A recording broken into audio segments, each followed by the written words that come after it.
Interview skill और communication. आप किसी से इंटरव्यू लेते हो, बातचीत करते हो, तो कोई सेलिब्रिटी होता है तो उनका इंटरव्यू होता है, लेकिन आप भी खुद अब एक हॉट सीट पे बैठने वाले हो जहां आप लोगों का इंटरव्यू लोगे। आपके यहाँ ऑनलाइन मेहमान आएंगे, आप उनको एज अ गेस्ट रिक्वेस्ट देके बुलाओगे आप उनको, और बहुत सारी चीज़ें आप इस तरह कर रहे होंगे।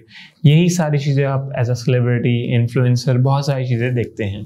लोग कैनवा और डिफरेंट ग्राफिकली पोस्टर्स बनाकर या डिफरेंट चीज़ों से उनको उनका टाइम शेड्यूल वो सारी चीज़ें आप देख सकते हो। तो कैनवा के पोस्टर्स किस तरह बन सकते हैं? तो ऑफ कोर्स कैनवा से आप फ़ौरन से झटपट आप अपने टेम्पलेट को लॉगिन करोगे और सारी चीज़ें उसमें आप अपना टाइम और लोकेशन वगैरह डाल दोगे। लेकिन इंटरव्यू क्या करें? किसी गेस्ट को हमने मधु तो कर लिया अपने प्रोग्राम में, हमने बुला लिया उसको, अब हमसे सवाल क्या करें? उनको पहले से इंट्रोड्यूस करा देंगे और मज़ीद उनके बारे में सवालात पूछना शुरू कर देंगे कि आपका नाम क्या है, आप कहाँ से हो, कहाँ से आपने अपनी लाइफ की जर्नी स्टार्ट की, आप किस तरह सोचते हो कि लाइफ आपकी 5 साल बाद कैसे होनी चाहिए, या जनरल सवालात पूछोगे कि आप बचपन में कैसे थे, या आप प्रोफेशनली उसके प्रोफाइल को रिसर्च कर लोगे पहले से कि आजकल उन्होंने कोई नई किताब तो नहीं छापी, या फिर उनकी जो प्रोफेशनल स्किल्स है सोशल मीडिया पे, या कोई नया इवेंट तो नहीं आया।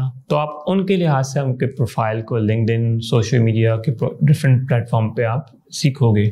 और बातचीत के अमल में, कम्युनिकेशन में सिर्फ बोलना नहीं होता, बल्कि सुनना भी एक बहुत ही परफेक्ट कम्युनिकेशन की एक स्किल है।